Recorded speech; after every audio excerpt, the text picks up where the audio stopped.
अस्सलाम वालेकुम जी। डॉक्टर अब्दुल कदीर साहब के बड़े मशहूर हैं कि जिन्होंने ये डायलिसिस सेंटर हमारे गरीब लोगों के लिए बनाया। हम अफोर्ड नहीं कर सकते थे, उनके इंतहाई मशहूर हैं।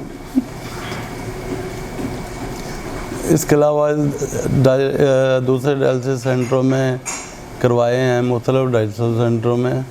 उधर एक तो सफाई का निज़ाम अच्छा नहीं होता, जूते लेके जाते हैं। इधर सफाई का निज़ाम बहुत अच्छा है, हर वक्त सफाई करता रहता है स्टाफ। और स्टाफ जो है ना इंतहाई कोऑपरेटिव है। जब भी कोई मसला होता है फ़ौरन हाज़िर है, आके मशीन को देखते हैं। बस अल्लाह ताला डॉक्टर साहब को जज़ाए खैर दे।